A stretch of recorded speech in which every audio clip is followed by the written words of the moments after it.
Hello guys, welcome to this new video. Parmar SSC की जय हो। उन्हीं के डिटेल्ड नोट्स हैं जो उन्होंने यूट्यूब पे बनाए हैं। Thank you Parmar SSC. मैं इस वीडियो को थ्रू रिवीजन करूँगा। चलिए शुरू करते हैं। सेल मेम्ब्रेन क्या होता है? सेल मेम्ब्रेन जो होता है वो सेल को शेप देता है। सेल दो तरीके के होते हैं, एक होता है डेड, एक होता है लिविंग। डेड की पहली बार खोज जो है रॉबर्ट हुक ने करी थी। किस में करी थी? कॉर्क में। कॉर्क क्या होता है? पेड़ की छाले समझ लो वो। और लिविंग होता है, लिविंग जो सेल होता है उसकी किसने खोज करी थी? तो एंटोनियो वॉन ल्यूवेनहॉक ने। किस में करी थी? पॉन्ड में करी थी। ठीक है, अब चलिए बात करते हैं थोड़ा सा सेल वॉल के बारे में। सेल वॉल क्या क्या होता है भाई? सेल वॉल होता है किससे बना रहता है? सेलुलोज से। ये ये जो प्लाज्मा मेम्ब्रेन है उसके ऊपर एक और कवरिंग होती है, इसको बोलते हैं सेल वॉल। और ये सिर्फ आपको प्लांट सेल में मिलेगा, एनिमल सेल में आपको नहीं मिलेगा। तो प्लांट सेल में, बैक्टीरिया सेल, एल्गे सेल, यहाँ पे आपको मिल सकता है सेल वॉल। ठीक है, मिलता है। और सेल वॉल किससे बनी रहती है? सेलुलोज से। ठीक है। और जो सेल मेम्ब्रेन है उसको एक और चीज़ बोलते हैं, हम लोग बोलते हैं उसको प्लाज्मा मेम्ब्रेन। ठीक है। और वो क्या करता है भाई? जो सेल होता है, कोई भी सेल होती है, उसकी आउटर कवरिंग कौन करता है? Plasma membrane. ठीक है। एक और ऑर्गेनिलेज है जिसका नाम है एंडोप्लाज्मिक रेटिकुलम, ईआर, जिस शॉर्टकट में हम लोग ईआर से डिनोट करते हैं। इसका काम रहता है मैन्युफैक्चरिंग का। मैन्युफैक्चरिंग क्या मैन्युफैक्चर करते हैं? देखिए, ईआर में दो पार्ट्स होते हैं, एक रफ एंडोप्लाज्मिक रेटिकुलम, एक होता है smooth endoplasmic reticulum. Rough endoplasmic reticulum में क्या होते हैं? राइबोसोम्स लगे होते हैं। राइबोसोम्स का काम रहता है प्रोटीन को सिंथेसिस करना। और जो स्मूथ एंडोप्लाज्मिक रेटिकुलम होते हैं उसमें फैट्स और लिपिड्स को सिंथेसिस किया जाता है। ठीक है। एक और बहुत इंपॉर्टेंट टर्म जो एसएससी एग्ज़ाम में पूछ चुकी है उसका, वो है पेरोक्सिसोम। पेरोक्सिसोम क्या है भाई? ऑक्सीडेशन। बस आप इसको याद रखो, इसको ऑक्सीडेशन से क्वेश्चन में ऑक्सीडेशन मिले ऑर्गेनिक मॉलिक्यूल्स का, तो बस पेरोक्सिसोम आपको बस लिख देना है। ठीक है। पेरोक्सिसोम है क्या? ये है central core of crystalline material. ठीक है। अब कहोगे ये क्या है भाई? ये क्रिस्टलाइन मटेरियल क्या है? इसको हम लोग बोलते हैं न्यूक्लियोइड भी बोलते हैं, जिसके अंदर यूरेट ऑक्सीडेज क्रिस्टल्स होते हैं। ठीक है। एक और ऑर्गेन होता है, इसको बोलते हैं गोल्गी एपरेटस। गोल्गी एपरेटस का काम रहता है पैकेजिंग और डिस्पैचिंग का। एंडोप्लाज्मिक रेटिकुलम या ईआर का होता है काम मैन्युफैक्चरिंग का, गोल्गी एपरेटस का होता है पैकेजिंग और डिस्पैचिंग का। ठीक है। एक होता है वैक्यूल्स। वैक्यूल्स क्या करता है? जो सेल को रिजिडिटी और टर्जिडिटी प्रोवाइड करता है। रिजिडिटी और टर्जिडिटी। ठीक है, ये दो चीज़ें प्रोवाइड करता है। तो क्वेश्चन अगर आ जाए कि टर्जिडिटी या रिजिडिटी क्या है, तो वैक्यूल्स प्रदान करता है। ठीक है। उसके बाद देखिए ध्यान से, प्लास्टिड्स और सेल वॉल ये सिर्फ आपको प्लांट सेल में मिलेगा, जैसे मैंने आपको ऊपर ही बताया था। और वैक्यूल्स की खास बात और ये भी होती है कि जो प्लांट सेल में होते हैं वैक्यूल्स बड़े होते हैं एनिमल सेल के कंपैरिजन में। ठीक है। और वैक्यूल्स जो हैं एनिमल सेल में ज़्यादा मात्रा में होते हैं, नंबर्स जो होते हैं वैक्यूल्स के ज़्यादा होते हैं एनिमल सेल में, पर छोटे छोटे होते हैं। पर प्लांट सेल में थोड़ा सा बड़ा होता है वैक्यूल्स। ठीक है। एक और अच्छी बात आपको बता देता हूँ, माइटोकॉन्ड्रिया। चलिए, माइटोकॉन्ड्रिया क्या होता है? जो हम लोग को सेल को एनर्जी कौन देता है? तो भाई कैसे चलते हैं ये? तो भाई इसका काम माइटोकॉन्ड्रिया ही काम करता है। इसको हम लोग बोलते हैं powerhouse of the cell. ठीक है।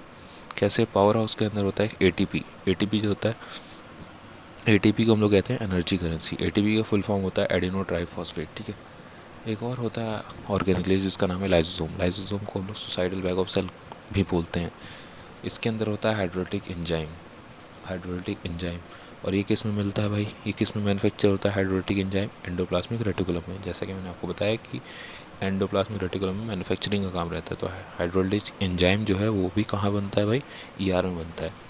ठीक है। इसको हम लोग बोलते हैं सुसाइडल बैग ऑफ सेल्स भी। क्यों? क्योंकि जैसे कोई भी सेल अगर डेड होता है तो ये लाइसोसोम्स क्या होते हैं? ये हाइड्रोलिटिक एंजाइम्स को रिलीज़ करते हैं और वो जो है पूरे सेल को खा जाता है। ठीक है। चलिए, एक टर्म आता है डीप ओशन मिशन। ये एक प्रोजेक्ट समझ लीजिए, छोटा सा है, मिनिस्ट्री ऑफ अर्थ साइंसेस का, जिसमें क्या होगा कि हम लोग जो है ओशंस के अंदर नीचे जाके हम लोग रिसोर्सेज को एक्सप्लोर करेंगे। ओशंस के अंदर काफ़ी सारे रिसोर्सेज हम लोग को मिलते हैं, लाइक जैसे पॉलीमेटालिक नोड्यूल्स होते हैं, बहुत ही इंपॉर्टेंट होते हैं वो, जिसको बहुत ही चीज़ों में यूज़ किया जाता है। आपको उतना जानने की ज़रूरत नहीं है। एक और थोड़ा सा डीप ओशन मिशन के बाद थोड़ा सा और जान लेते हैं। इसमें 3 मैन मिशन, मतलब 3 लोग इसमें जाएंगे मिशन में। कहाँ तक जाएंगे भाई? 6000 मीटर डेप्थ में जाएंगे ओशन के। ठीक है। अगर आप जैसे डीप ओशन मिशन की बात कर रहे हैं तो हम लोग साथ में सागरमाला की भी बात कर लेते हैं। सागरमाला में क्या है? पोर्ट्स को डेवलप करने का। सागरमाला प्रोजेक्ट क्या है? पोर्ट्स को डेवलप करने का। जैसे अगर हम लोग पोर्ट्स की बात कर रहे हैं तो जो पोर्ट्स होते किधर हैं, कोस्ट पे होते हैं, कोस्ट लाइन पे होते हैं। तो इंडिया की कोस्ट लाइन में कितनी लंबी है, तो 7516 किलोमीटर है, सारे आइलैंड्स मिला के है इतनी, ठीक है। लॉन्गेस्ट कोस्ट लाइन अगर आप बात करोगे तो गुजरात के पास है, ठीक है। गुजरात में सबसे ज़्यादा लंबी कोस्ट लाइन है। यूनियन टेरिटरी की बात करोगे तो अंडमान एंड निकोबार आइलैंड है, ठीक है। चलिए थोड़ा सा स्पोर्ट्स सेक्शन में आते हैं। फील्ड हॉकी ओलंपिक्स में कब इंट्रोड्यूस हुआ है, 1908 में, ठीक है। फर्स्ट टाइम, मतलब पहली बार 1908 में आई। पहला मेडल जो है इन हॉकी जो है, अगर हम लोग को इंडिया को अगर मिला तो हॉकी में ही मिला था, ठीक है। लेकिन अगर इंडिविजुअल की बात की जाए, क्योंकि हॉकी में तो भाई 11 प्लेयर होते हैं तो सबको मिला होगा, पर इंडिविजुअली अगर किसी को मिला था उसका नाम था KD जाधव। उनको किस में मिला था, रेसलिंग में मिला था, ठीक है। फील्ड हॉकी जो है अपने यहाँ का स्पोर्ट नहीं है, नेशनल स्पोर्ट, सिर्फ ये ऐसे ही कह दिया गया है informally, but on the paper नहीं है। अपना कोई भी नेशनल स्पोर्ट नहीं है, ध्यान रखिएगा। फील्ड हॉकी बता दिया जाता है, हॉकी नहीं है, ठीक है। ये पाकिस्तान का पहले नेशनल स्पोर्ट है, ठीक है। ऐसे अगर हम आइस हॉकी की बात करें तो आइस हॉकी जो है ये नेशनल स्पोर्ट है कनाडा का। चलिए कुछ नेबरिंग कंट्रीज़ के जो है नेशनल स्पोर्ट्स देख लें, तो जैसे चाइना का है टेबल टेनिस, बांग्लादेश का है कबड्डी, भूटान का है आर्चरी, ठीक है। उसके बाद अभी तक जो है इंडिया ने ओलंपिक्स में 10 गोल्ड मेडल मिले हैं टोटल, ऑल टोटल आप समझ लीजिए 1908 से पार्टिसिपेशन हुआ है। और अब समझ लीजिए सिर्फ 10 गोल्ड मेडल आए हैं, जिसमें 8 तो हॉकी में आए हैं, 8 बार हॉकी में आए हैं, ठीक है। और 2 और आए हैं, एक अभिनव बिंद्रा जो हमारे शूटर थे, और अभी रिसेंटली वो नीरज चोपड़ा लेके आए हैं, ठीक है। उसके बाद आता है मिनिस्ट्री ऑफ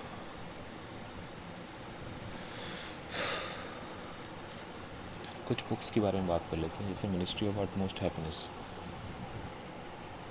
वो किसने लिखी था भाई, अरुंधति रॉय ने। अरुंधति रॉय है कौन भाई, ये बहुत ही रेनाउंड राइटर है। ये पहले ही इंडियन है जिनको बुकर प्राइज़ मिला था। किसके लिए मिला था भाई, गॉड ऑफ स्मॉल थिंग्स के लिए। गॉड ऑफ स्मॉल थिंग्स इन्हीं की बुक है, ठीक है। रिसेंटली उन्होंने मिनिस्ट्री ऑफ अटमोस्ट हैप्पीनेस भी बुक निकाली है। फिर इनकी और भी बुक्स हैं, जैसे Cost of Living, Capitalism Ghost Story, Field Notes on Democracy and Ordinary People's Guide to Empire, ये सब अरुंधति रॉय, ये सब याद रखना है आपको, ठीक है। अब आते हैं थोड़ा सा जियोग्राफी पे। जियोग्राफी में जैसे कि रेनफॉल में 3 तरह की होती है, एक होती है कन्वेक्शनल, ठीक है, दूसरी होती है ओरोग्राफिक, तीसरी होती है साइक्लोनिक। कन्वेक्शनल कैसी होती है, अरे वही नॉर्मल सा कि पानी वही बरसा, फिर वो उनके वाटर वेपर्स बने, ऑपरेशन होने की वजह से फिर ऊपर गया, कंडेंसेशन हुआ, बारिश हुई, फिर वही ऑपरेट होकर ऊपर गए, फिर बादल बने, फिर नीचे आ गया, तो ये कन्वेक्शनल हो गया, ठीक है, समझो। फिर ओरोग्राफिक क्या होता है, ओरोग्राफी है रिलीफ। ये वाले रेनफॉल ऐसे होते हैं कि मतलब विंड की वजह से होता है। विंड जैसे है वेस्ट से आई, पहाड़ों में लड़ी, पहाड़ों में लड़ने के बाद क्या होती है, थोड़ा सा ऊपर उठती है, और इतना ऊपर उठ जाती है कि मतलब वहाँ पे बादल बन जाते हैं और तुरंत से उधर बारिश हो जाती है। पर पहाड़ के एक तरफ तो जो है बारिश हो जाती है, पर पहाड़ की दूसरी तरफ जो है नहीं जा पाती है वो विंड, और नहीं जब जा पाती है तो उधर उस साइड जो है उसको बोलते हैं लीवर्ड साइड, क्योंकि उधर बारिश नहीं होती है। लीवर्ड साइड मुंबई जो है हमारे विंडवर्ड साइड में, जिधर हवा चलती है, हवा जहाँ पे क्लाउड्स बन जाते हैं, तो पहाड़ के इस तरफ है, लेफ्ट हैंड साइड पे आप समझ लीजिए कि मुंबई है, और उसकी तरफ है बहुत सारे जैसे विदर्भ है, ये यहाँ पे बारिश वारिश होती ही नहीं है, ये लीवर्ड साइड में मिलते हैं, ठीक है।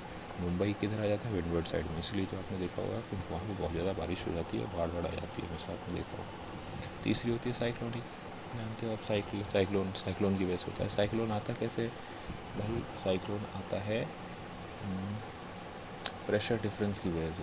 जो सी के ऊपर जो है अगर प्रेशर डिफरेंस आने लगता है, हॉट एयर और कोल्ड एयर का जो बनने की वजह से जो है वो प्रेशर डिफरेंस बनता है, उसकी वजह से जो है साइक्लोन उठता है।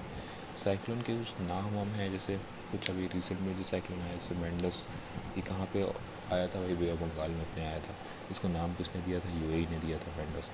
सितरंग एक आया था जिसका नाम दिया था बांग्लादेश ने, ठीक है। चलिए कुछ प्रोजेक्ट एलिफेंट के बारे में देखते हैं। प्रोजेक्ट एलिफेंट जो 1992 में आया था, वैसे प्रोजेक्ट टाइगर 1973 में। प्रोजेक्ट टाइगर इम्प्लीमेंट कहाँ हुआ था, जिम कॉर्बेट नेशनल पार्क में। ये है कहाँ पे, उत्तराखंड में। उत्तराखंड में एक और है भाई, वैली ऑफ फ्लावर्स भी है, ठीक है। एक प्रोजेक्ट राइनो भी आया था जो 2005 में स्टार्ट हुआ था, ठीक है, और 2020 में एंड भी हो गया, ओके। इस प्रोजेक्ट राइनो को और हम लोग एक और तरीके से बोलते हैं इंडिया राइनो विजन। जो 90% पॉपुलेशन है, आप एक ग्रेट इंडियन मस्टर्ड जो वर्ल्ड में जो है वर्ल्ड में 90% की पॉपुलेशन ग्रेट इंडियन बस्टर्ड की हमारे राजस्थान में मिलती है, और राजस्थान का जो स्टेट बर्ड भी है। ग्रेट इंडियन बस्टर्ड को हम क्रिटिकली एंडर्ज में भी डालते हैं, ठीक है। तो बहुत इंपॉर्टेंट है ग्रेट इंडियन बस्टर्ड कहाँ का, राजस्थान का स्टेट बर्ड, ठीक है। अब चलिए हम लोग बात करते हैं multi dimensional poverty index. Multi dimensional poverty index कौन रिलीज़ करता है? यूएनडीपी रिलीज़ करता है। किसके साथ? एक है Oxford poverty and human development initiative है। इन दोनों यूएनडीपी, यूनाइटेड नेशन डेवलपमेंट, कुछ है ऐसी करके, ठीक है। तो इनके जो पैरामीटर्स हैं कुछ जैसे एजुकेशन, हेल्थ, एसेट्स, ठीक है। तो मोस्ट पुअर जो है कौन है भाई? इंडिया है। आप सोचो भाई, मोस्ट पुअर अफगानिस्तान की हालत इतनी ख़राब, पाकिस्तान की हालत इतनी ख़राब है, तब भी जो है अपना इंडिया पुअर है, क्योंकि भाई अपने आगे पॉपुलेशन बहुत ज़्यादा है। That is the reason why हम थोड़ा सा आता है। बिहार जो वेस्ट परफॉर्मर है, पार्टेटिव फेस्टिवल, चलिए पार्टेटिव फेस्टिवल होता है जो पारसी कम्युनिटी मनाती है।